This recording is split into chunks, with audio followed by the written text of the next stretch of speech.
Welcome to A Century of Service, presented by the South Alberta Light Horse Regimental Association. Vignettes of Alberta's military history. I'm Lieutenant Colonel retired Robert McKenzie, and joining me today is Captain Don Gerling, CIC, and our special guest today is Private George Hope, ex-Canadian Scottish. And George is a World War II veteran, and we're looking forward to hearing some of his experiences. Welcome, George. Thank you. Well, George, I understand that you grew up at or near Redcliffe, Alberta, and that you joined at a rather tender age. Can you give us a bit of history as to what started and how did you get into the military? Well,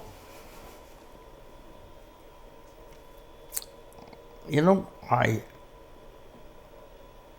kind of was military in a sense of speaking. I was with the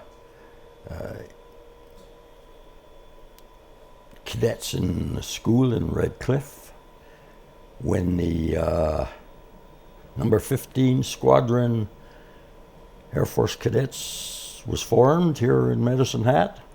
I was one of the first. I was a member of the South Alberta Regiment from Redcliffe, and I kind of felt it was my duty. I thought, I'm old enough now, and I wanted to see things, see the world, so to speak. So that was my thoughts of how I decided to join the service. And how old were you then? I was 17. That's when you joined the regular force? Yes. The active? Yes. The active force. But prior to that, you were a member of the South Alberta Regiment? Yes. And this was during the war, right? Yes, yeah. Yes, it was. And what did that was 2nd Battalion, South Alberta Regiment? Yes. And what did you do at that particular time prior to joining the active service? In regards to military? Yes. More training than anything else, I will say this, when I got into the active service, I was way ahead of a lot of the fellows in regards to drill, because I'd done a lot of it, you see. And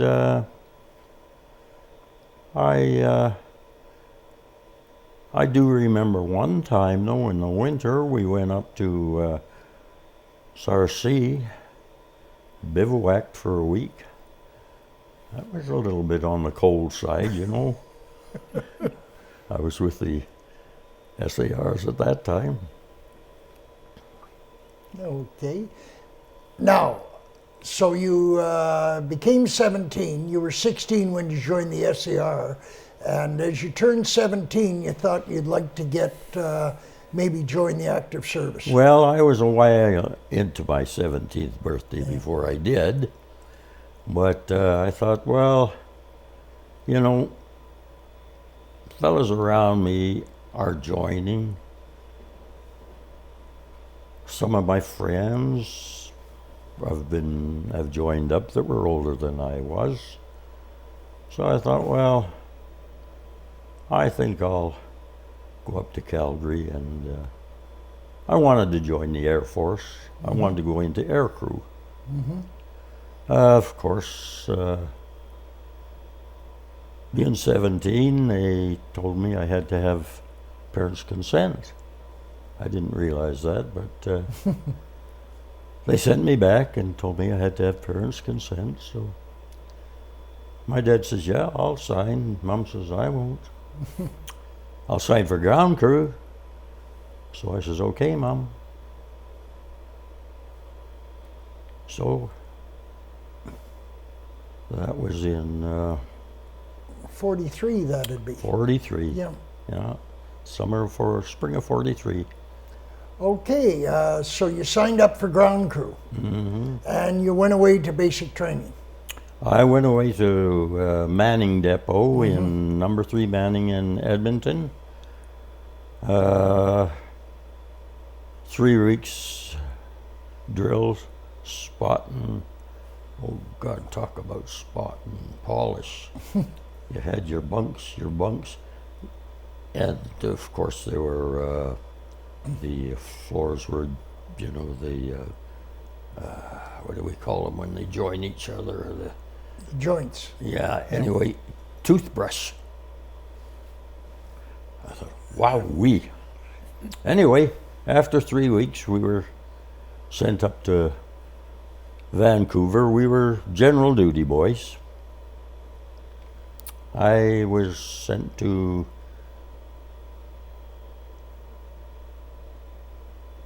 number 2 work section in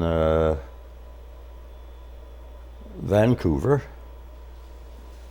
right on the Kitsilano Beach,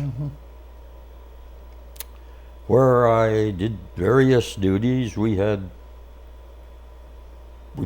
parade square every morning for roll call, and then off to your duty, whatever it was. You were, I was carpenter's helper. I was, just everything that went on, you know. And of course, as soon as I turned 18, I asked for a remuster to aircrew, which they put my application in, but there were a lot of young fellers coming into the service at the time and into aircrew, and I don't think they were in such a rush to get us boys into aircrew because they didn't really need us, so they kept us working ground crew, and anyway, I picked up the paper one day. You can transfer from service to service. That's for me. I went up to the admin building and seen the adjutant. I said, "Sir, have you read this?" "Well, no," he said, "I haven't." "What is it?" So I showed him. And I said, "I would like to transfer to the Army." He says, "You would?" I said, "Yes, I'd like to transfer to the paratroops." "We'll see what we can do." 2 weeks later, I was at Little Mountain Barracks, still in blues, but I was in the Army. And then, were you in a unit now or just in the Army? Just in the Army. Okay, and what training did you undertake at that particular place? Little Mountain was just a little parade square drill. I've got to add this. I must add this. They give us 2 mess tins. And the first morning, a couple of fried eggs and slop some tomatoes on it. And I wasn't used to that in the Air Force. You know, we had white sheets and we ate off of plates, and we went into the mess, you know, and it was a small camp, and we had a choice of pancakes, or porridge, or bacon and eggs and this, you know. Holy hell, I said. Welcome to the Army. I went over to the garbage and I threw it down because I didn't have to report for that day. I mean, it was just there. I took the streetcar and I went back to 2ED, walked into the camp, into the kitchen. I was still in blues. I hadn't lost the blues yet. "What are you doing back here, George?" "I'm hungry." "What do you have?" Anyway, I was there, and then from there to Seaforth Barracks, further drill and training, and Now, the Seaforth Barracks are from the Seaforth Highlanders of Canada. yes, it was across the Burrard Bridge in Vancouver. How did you end up in the Canadian Scottish? Well, when I transferred to the Army, I was given a K number, K3423, K, British Columbia. That's how come when I was sent in as reinforcement, K number, Can Scots. No. Okay. Purely by accident, you became a Canadian Scottish.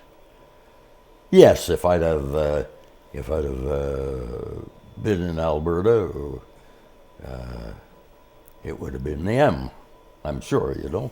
So I probably would have, well, I would have, I imagine, because a fellow by the name of Howard Waters from Redcliffe, him and I went over together. He was M, I was K. He went to the Calgary Highlanders, I went to the Canadian Scottish. So now you're in the Canadian Scottish and you've done some drill. What was the next phase of your training? Well, when we went overseas, we had a little more training in Aldershot and Salisbury Plain, and then over to Calais, and then up to Ghent. And Ghent in Belgium, where I was sent to the Can Scots. And they were just in Holland. So I joined them, and I was sent to Charlie Company, number 13 platoon, 7 section. So you hadn't met too many Canadian Scottish before this time. You'd sort of been told you're in the Canadian Scottish, but they were overseas, or over in... Well, there was 2 or 3 that I went overseas with, and they went to the Can Scots along with myself. Mm-hmm. So you received your training in England and then went over to Calais and into Ghent. Up to Ghent, and from Ghent they sent us to the various regiments. Okay, and then you went into C Company, and how were you received then? Did you get much more training now to bring you up to snuff with the guys who'd been involved in quite a bit of fighting? Battle training immediately. Yeah. We had done advanced training in Dibert, Nova Scotia, live training, and then we did more live training in England. So immediately we went right up to the front immediately. I can remember, being sent to the regiment and given my position and etc. I can remember our sections, going along. You'd have a section here and a section here and a section there. You never traveled together. Mm-hmm. And I remember my first day, and we were going alongside a canal. And I looked down and I saw a dead German soldier. That was my first. I remember that to this day. It kind of shook me, I mean, I hadn't been in any active duty and hadn't seen any, and I heard the noise, of course, because the pounding was on, but I hadn't seen anything yet. And that first day I seen that, and then of course it wasn't long before we found out what the real thing was ourselves. So, where exactly then did you go? You talked about the front, but where was that? Like, do you remember the battles that you were in as you progressed? Well, we crossed the Rhine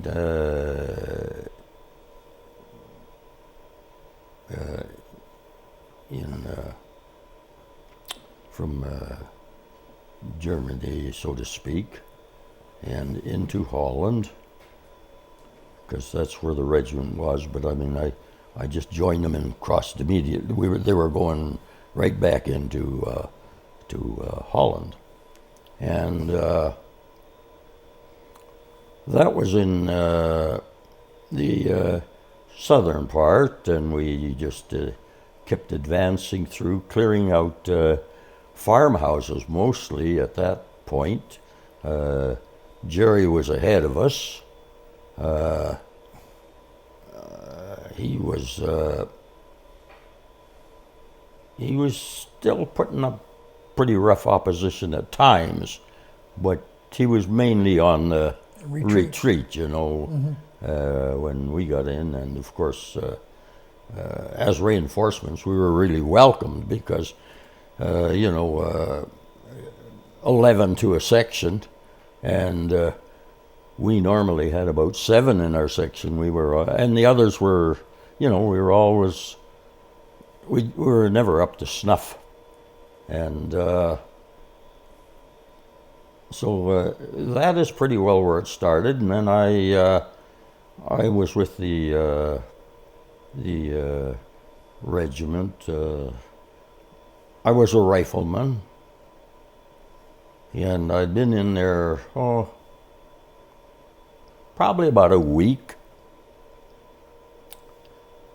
when the Bren gunner in our section was killed, and our sergeant, Sergeant Murphy, he looked at me and he says, "Hope, you're big and stout." I was pretty husky, kind of a young feller at the time, He said, "Here's the Bren gun." I said, "Well, here's the Bren gun."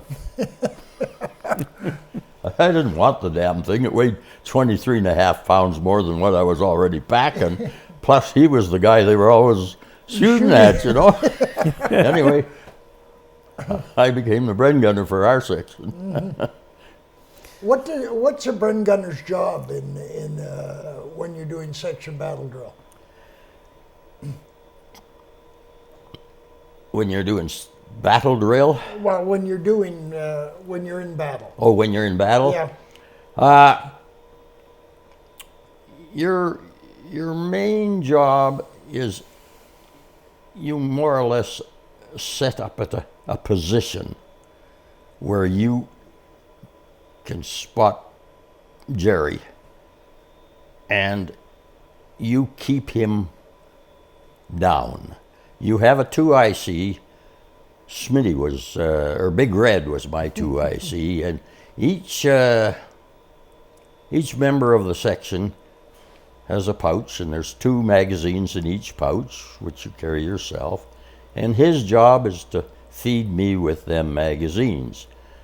You could do single shot, or you could do just spurts, or you could do full repetition with the Bren gun, and you did it according to what the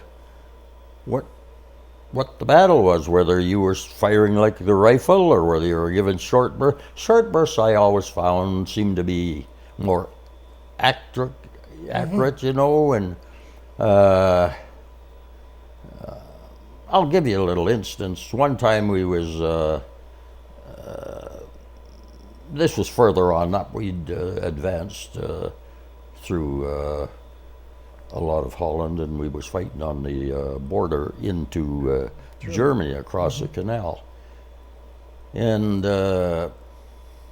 Sergeant Murphy says to me, "Hope," he said, "keep your gun trained on that bridge there across the canal." So I would give short bursts on that canal, and that was my job. We were there for, I would say practically 24 hours, day and night. Sleep sometimes came to you, and sleep didn't always come to you, Depend. And then there was the other thing when you were advancing, if Jerry was pounding you a lot, you dug. As I always said, a soldier's best friend was his rifle and his shovel, and you could dig like a badger. 2 of yous always do it, just enough to get down. Tell you a funny story one time. We had dug down, and we were just out of a place called Deventer in Holland. And Woody, who was my partner, he said, I'd gone to sleep. Noise don't bother you when you're real tired. You can sleep. And I'd gone to sleep after we had dug down. And I woke up, and Woody says, "Keep your head down. There's a sniper up in that church there." Well, there was a British tank squadron was our reinforcement, because we were going to go into Deventer, or that was our next city, like. So I look over at them, and I'll be damned, them buggers. There are some of them up on top having tea. You know, you see funny things. Yeah. They were having tea and the sniper was Yeah, in and the sniper was up church. there, yeah. Did you tell them? Well, they were far enough away from us, we weren't hollering Oh. at them. And I'm damn sure they must have known, because I'm sure maybe the odd one got nipped. I didn't see, but Did you see many civilians at this time, Dutch civilians? lots and lots. As we went through towns, villages, they would swamp us. They were so happy to be freed after 5 years of Jerry's rule, you know, and they at times you could hardly move though, and they were just all over you. They were just it's hard to. They were just so happy. Even the little ones, you know, they were happy too, of course. But the grown-ups, right from to the oldest to the youngest, you know. What did the Army do at that time to help the civilians? Well, Because I think they went through quite a bit of starvation. oh, they were hungry all the time, and we carried extra rations with us, you know, hardtack and that. Yeah. But we would give them some. We and we always had chocolate bars and stuff with us. You know, you had your rest for a day or something like that, and you'd get your parcels from home and from the different organizations, you know, the Red Cross, the Legion, etc., and Salvation Army, everything. You'd get your parcels, and you had chocolates and that in your pocket, and you'd give your chocolates out to the kids. You know, they didn't even know what chocolate was, but it was. They soon learnt, you know. Of course, it didn't take them long. But Well, the young ones at that time would have never had chocolate. in their never life. had chocolate. Didn't Yeah. know what it was, but yeah, they really. It was sad. It was hard to take to see even to see the grown-ups, but to see the young ones, you know, Yeah. and they were hungry. Yes, they were hungry. So then from there, you said you crossed the Rhine, so you're into Germany. No, we crossed the Rhine. I met the regiment actually in Germany, and they were just coming across back into Holland. Well, back into Holland. So you'd Yeah. already been into Germany. And then from Holland, we carried on north along the North Sea, right up on through into to Germany, and I imagine one of our last big battles before we got right into Germany was a place called Wagenborgen. And the Germans really put up a fight there. We lost a lot, and they lost more. And you have two barrels to your Bren gun. One gets so hot you change it. I was changing mine pretty regular because you know, we were firing a lot of ammunition, and there were a lot of grenades being lobbied, and there was mortar shell, etc. But that was probably our last biggest battle, I would say, and for us guys. And then we That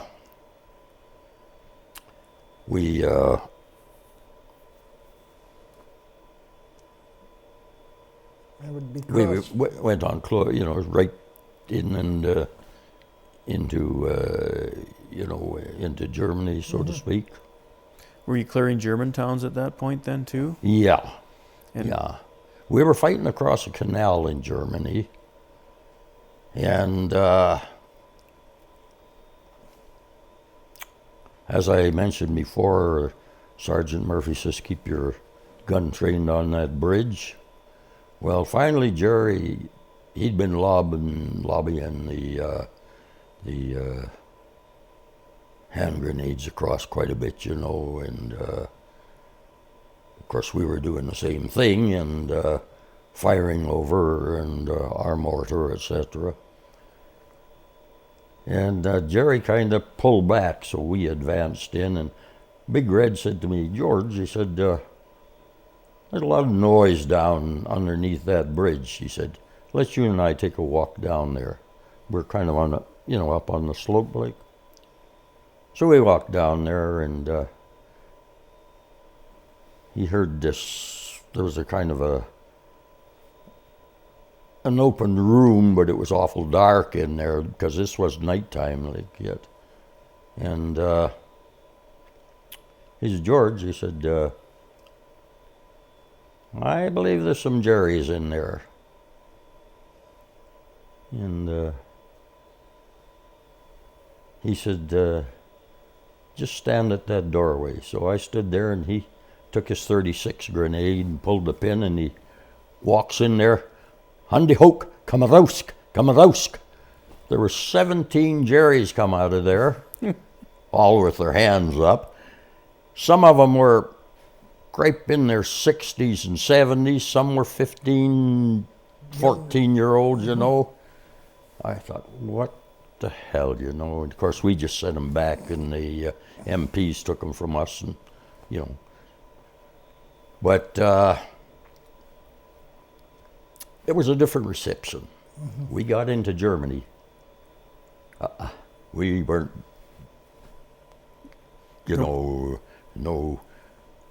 none of this thank you and all that stuff. They, especially the women, they were all brainwashed. Oh, those Canadians, they're going to rape you, you know, and all that stuff come about. And so they were plumb scared of us. Mm-hmm. They really were. I'm interested in you talk about this particular battle. How was the supply line of ammunition and grenades and what? Was it plentiful? Was it timely? Yes. Our transport would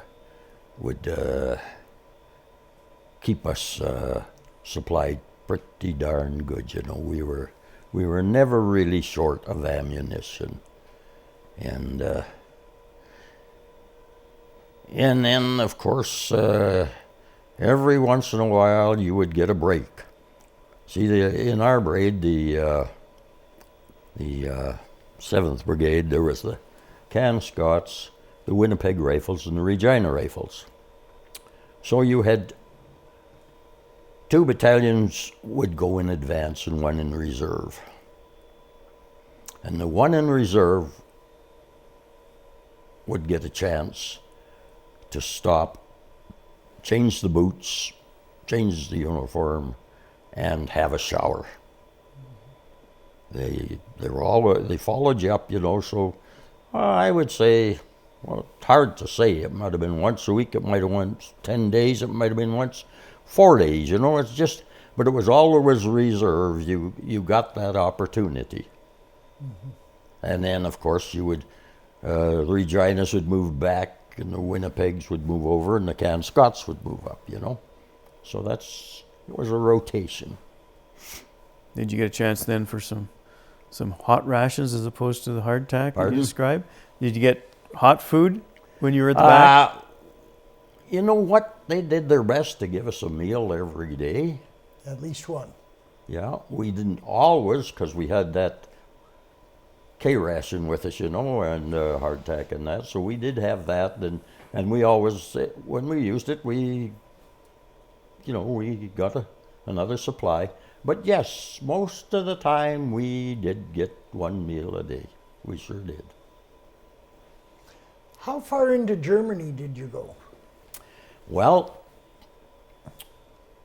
the first place we took was a place called Leer. And then we were moving on up to the North Sea to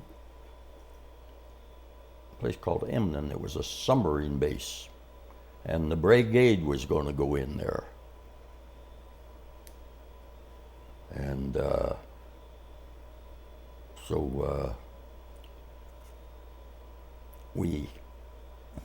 this was in May.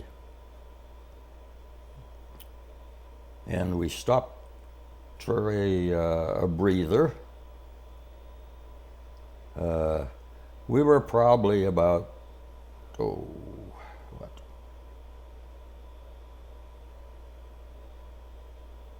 10 mile, I guess, from our next objective. And of course we were getting briefed on it, you see, and we got parcels and everything, and we were all enjoying letters, parcels, and being briefed on our next objective. And a dispatch rider come up. This was the 5th of May. Boys, the war's over. Well, we knew dang well it was close, but we thought he was shell-shocked, you know, because it was something you were waiting to hear, but you never expected to hear it. We never fired a shot after that. Was your time in Germany, other than that last battle, was the resistance fairly strong? Or was it just minor? Not real strong, no. They threw what they had at us, but they didn't have very much. They'd used it all up by the time they left Holland, you know, and they didn't have an awful lot. And they were scraping the bottom of the barrel as far as manpower. Yeah, they were. Mind you, we had our casualties and that. Yeah. The last man in our company to be shot was our sergeant major. We never lost a man after that, and that was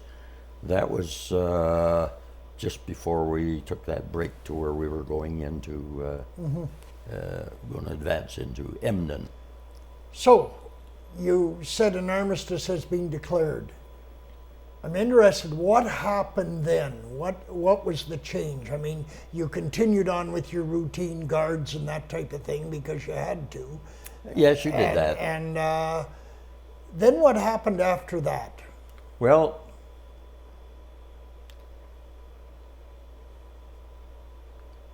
we were put at ease, you might say, but at the same time, you were alert, and you kept your guards. You know, you were on duty here, etc. And then I think it was about the it'd been around the 14th, I think, of May, when we were told we were going back into Holland. So we made our move back into Holland, and we stopped at various places. The first place we stopped at was a place called Brooklyn. And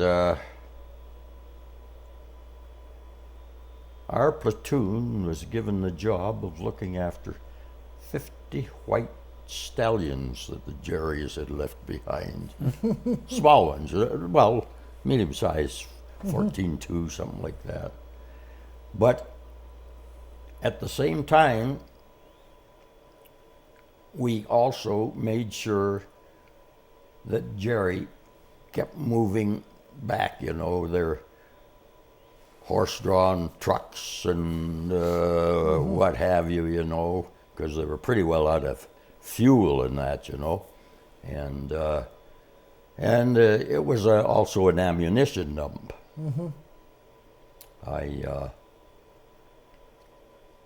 I took the liberty of grabbing a car that was in that ammunition dump, a Lincoln Zephyr. Ooh. Big feller. So we used it, and one of the fellows took it into Amsterdam one time. The MPs took it away from him, so there went our car, you know. Your transportation. Yeah. But from there, we went on into a place called Utrecht. And of course it was the same thing there. Make sure Jerry kept on moving.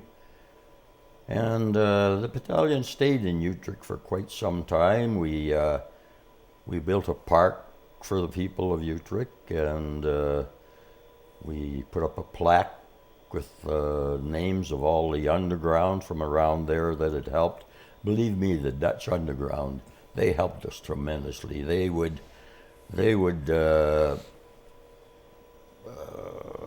phone on ahead, or however they did, and they would let us know where Jerry was here and where Jerry was there. They were terrific. But at one time, though, I can remember being in a town, and all the Dutch girls come through, shaved, with the underground, moving them on. They were parading through, and of course they were fraternizers. And the Dutch people, oh God, any debris, rocks, bricks, anything you throw at them, spit at them, they got a heck of a time. And we kind of felt sorry for them ourselves, but then we didn't know, the ins and outs of that. So, how long were you in Holland doing? I take it, did your role continue to be that as you moved back towards the coast, or did your role change to do other duties? We got into Utrecht, and we were billeted in schools. It was blanket on the floor. It was hard, but it was peaceful. No more noise, no more shells, so we really appreciate. But back to Parade Square, and drilling and what have you, roll call, and but we were quite busy, like doing this park and that. So, and then it would be in that was May, June. June, the regiment started to disband. Long-time members of the regiment would be sent home.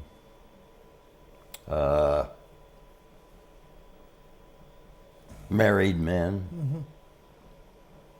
And there was a draft go out, and then another draft would go out. Well, it got right on into, let me think, July. Then the regiment was going home. And us reinforcements, the big end of us reinforcements, were given a choice. You could join the forces going over to Japan, or you would volunteer to go into occupation. Well, Chummy, who was with me all the time, he got wounded there pretty badly once, and he was out for about a month, and then he come back. And me, I got a few little scrapes, but I was one of the lucky ones. He says, "Hope, I'm going to Japan." Well, I said, "Chummy, you go to Japan. I've had enough damn fighting. I'm going into occupation force." So, early July, I went into occupation force. and what did that involve? Well, they formed, for us, there was a 4th Battalion of the Canadian Scottish. And when we got in there, they would, it was mainly patrols and Parade Square. And they called me back into the admin building, and they said, Hope, I was an acting corporal before I went overseas, but I lost my stripes when I went over. Would you like your stripes back? And I says, and with my stripes, what does that curtail? Patrol and parade square. Now, a lot of these boys that went into occupation hadn't been in the front at all. They'd just come over from Canada, from England, and you know. And I said, well, is there another choice? Well, for you boys that have seen things, yeah, I suppose. Captain Norton needs a driver. I says, I'm him. So I was Captain Norton's driver. And all I had to do was look after Captain Norton in that Jeep. So did you stay a private as that, doing that, or did they give you your stripes to do that? I got acting corporal stripes again. And what was Captain Norton's job? He was,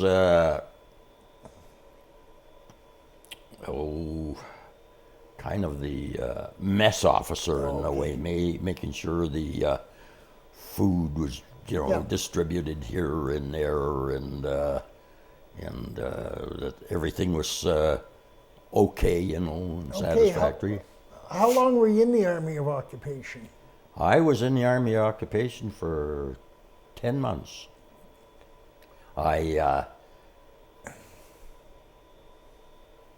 Captain Norton got moved to a place called Osnabrück in Germany with the second work section of the engineers attached to the British pioneers. Now I'm coming to the best job I had in the Army. So I drove Captain Norton down there, and I was only there, I don't know, less than a week. When the 2OC Smitty, I always called him Smitty, I got to know him so damn good. He said, Captain Norton doesn't need a driver anymore. And he's being just in camp here. And then we're sending him back to the regiment. So we're sending you back to the regiment. I said, you don't have a job for me here, Smitty. I said, well, he said, I'll tell you what. He said, we could use a scrounger. I said, yeah. He says, we'll give you a room of your own, coffee, sugar, cigarettes, tobacco. You go and the Jeep, and you go out around countryside, bring us in ducks, chickens, eggs, any of that type of stuff. And once a week you go over to 54 RHU, which was a British holding unit. This was in Osnabrück. And you pick up our liquor supplies. Well, like I say, best job I ever had in the Army. No parade square, nobody to answer to but Smitty. Yeah. And he was a hell of a good guy. Anyway, I'd go out and I'd scrounge. I had broken German, but somehow I made it work. I'll give you a little story. One time, and all the houses and the barns over there are all one, their houses there and the barn is part of that. Anyway, I went up there and this German Shepherd dog come around the barn and he was just a growling. And I had a sidearm, P38, so out it came. that lady of the house coming around, one word, and that dog just... So I wanted some eggs. And I didn't know the word at that. This was earlier on, and I didn't know the word "ire," for eggs. So I'm asking her for eggs, and förstestig, Jesus, finally oh, förstestig, and I got my eggs. You had to do so many different things. But I had a hell of a good time there, believe me. And and then when I'd go over to 55 RHU, I got to know the corporal in there real good. I'd give him a pack of cigarettes. He'd give me a bottle of cognac. He'd give me a bottle of Steinhager gin. The officers' mess would be having a party, and Smitty had come over and into my room. George, we're short of cognac. Smitty, I'm short of Canadian Club. Anyway, come April, and the regiment was pulling out for home, so I was sent back up to the regiment, and we were sent back over into England, and June, home, July, I was discharged. 1946. Okay, well, that's a fantastic background. Now, you got back to Canada. What happened there? What did you go into or do? Well, when I got back into Redcliffe, where my family lived, my dad was a member of the Redcliffe Town Council. And he got me a job on the town of Redcliffe. The first job I did was there was an intersection by the Legion, and I had a broom and I was sweeping the sidewalk across. I don't think they ever did it. I think it was just a job to... Anyway, I worked for the town, different things they did with the town for a year, and I said, no, this is not for me.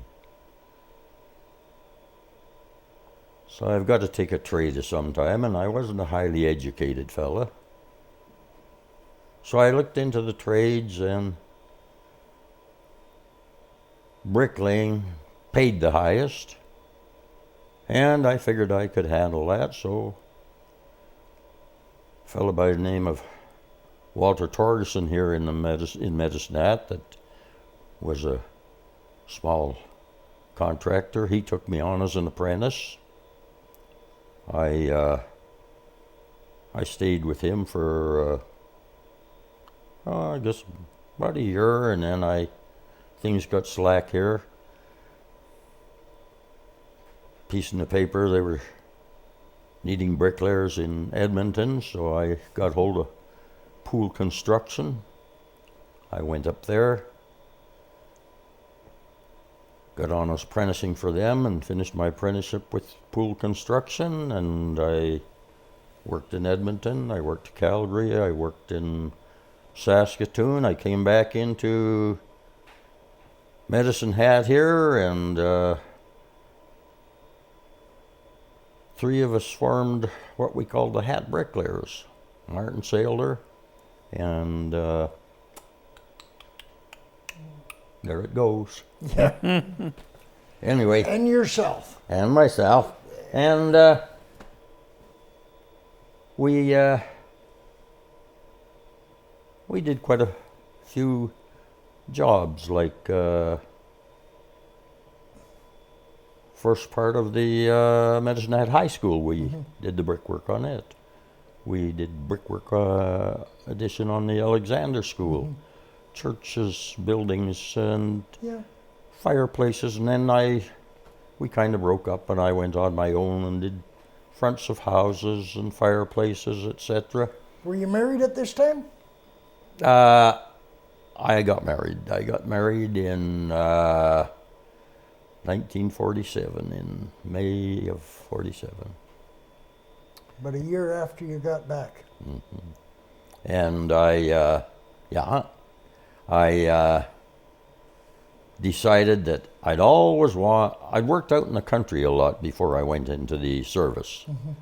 And I'd had a pony from Dubo's Ranch out there since I was a kid of 8 years old, you know, and I always liked horses, and I liked cattle, and I'd worked cattle. I worked for different ranches around. I'd done work for Ellis's and Testers, and some of them, you know, in my holiday time from school. So I said to Ruth, I think we'll buy some land. Well, I tried to buy a place south in Elkwater, but I couldn't raise enough funds. Veterans Affairs would help me out, but I think it was $4,800, I think it was. $6,000, I had to pay back $1,200, and then the $4,800 was like. So anyway,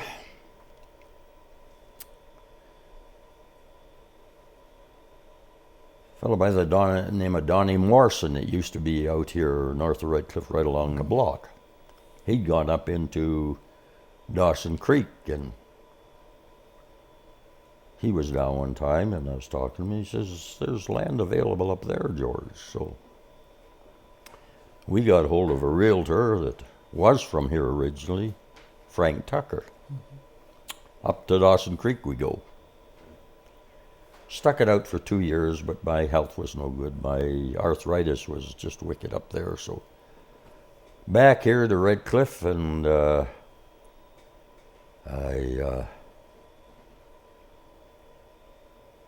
bought land north of town off of a fellow by the name of Lynn Ellis. Oh. And then I enlarged and bought more land and bought some more land, and built pens, built a house, and moved out, bought the land in 66 and moved out there in 68. Stayed out there until 99, when I had a bout of cancer, stomach. Scared as hell, that word cancer. So. But obviously you beat it. I beat it. I said to Ruth, I can't leave you here alone. The family was all grown up and they were away. We're going to sell. She says, "You mean it?" I said, "Yeah." We sold in 99 and moved into town, and been here ever since. 2 years later, after treatment, I was clear, and here we are. And I noticed you became quite involved with the Legion. I became very involved with the Legion. I joined the Legion in 46 when I came back. In 51, I joined the executive. I was in there 2 years when I became president. Now here's a little story. I was the youngest president. I had been the oldest president so far, and the longest. I was 10 years as president. Not all at once, but intervals. I hold a record so far. Were you on the executive most of the time since 51, or No, I've belonged to the branch now for 72 years, but I spent practically 30 years on that executive doing one. And even when I wasn't on there, I was, up until I'd say about 2 years ago, I was still fairly active in it, you know, not like I used to be, but I mean, I would help them. I did a lot of volunteering around. Yeah, we don't have much time left, George, and I noticed that you went back to, 4 times you went back to Holland. Mm-hmm. Can you quickly talk about that? Well, it was 85 when we first went back. Ruth and I Howard Osgood and Gordon Osgood and myself, and I stayed with a family, and I just couldn't believe the reception. We were in I don't know. They give you not only the keys to the city, they give you the keys to the country. And she took me back to a few places in Holland where I had been through, and it was a little bit disturbing, I would say, you know, going back there in peacetime to these places where I had been with the regiment through when we were in battle, and but those people they couldn't do enough for us. They just could not do enough for us. And every 5 years they said, well, we'll keep this up. So we went back every 5 years until this last one, and I don't think there'll be any more. And if there is, I'm not in shape to go back anymore anyway. But they can't do enough for you. And we became friends with quite a few, and we still, some people we stayed with later on, they're younger than us, of course, but we still stay in touch with them. We phone them, we send cards, and I'll tell you what, if you have the maple leaf on you when you go to Holland, I'm told, I don't know, I'm told that even some of the Americans would put maple leaves on them, because we were so well received, you know, because it was Holland that liberated, Canadians that liberated Holland, like, and they, it's hard to describe And how they feel. You even took your daughter and son back? Yeah, and they were welcomed. Oh my God, just. And what was their impression of the Dutch? They enjoyed every part of it, and of course, Eric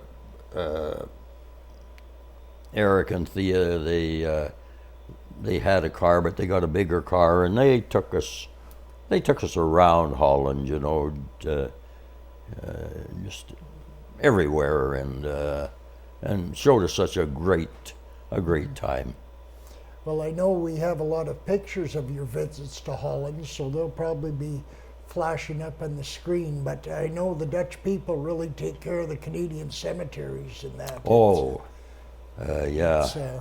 Grosbeek, biggest cemetery, and when you go in there, my gosh, I tell you, they just... it's immaculate. It's immaculate. Immaculate. And then there's the other one, the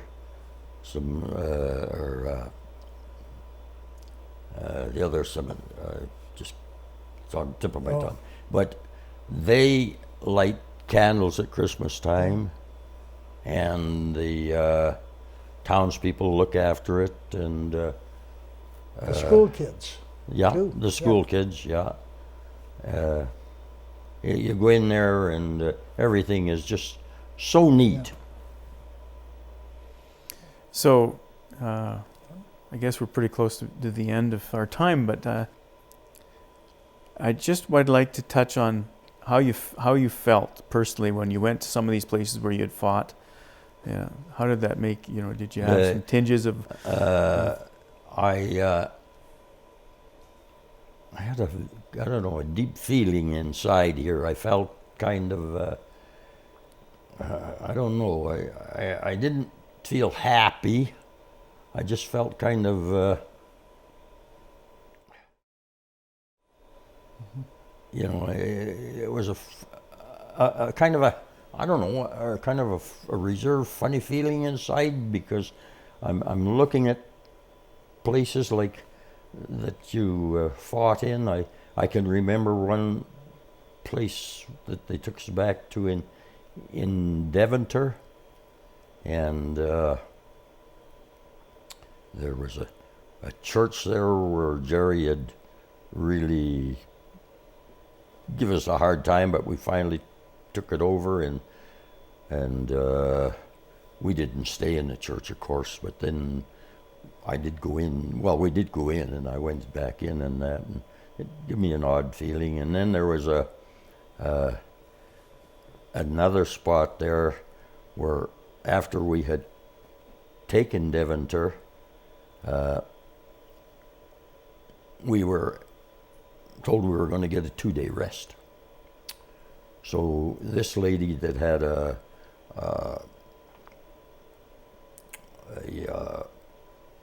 ladies' shop, ladies wearing that, she took us in, and I couldn't find that picture. I don't know what happened to it, but she took pictures of us right at the back of her yard or grass. Mm-hmm. The last time I was over, I was back there, and her son has it. Not her son, her grandson has it now, and concrete parking lot now. But still welcomed us, you know, and Ruth was going to buy this and that. Well, maybe it was 40 guilder or something. Oh, you can have that for 5 guilder or something like that, you know. I wish to say thank you, George, for giving us a bit of your history and a little bit of your story. And thank you for joining us this edition of A Century of Service.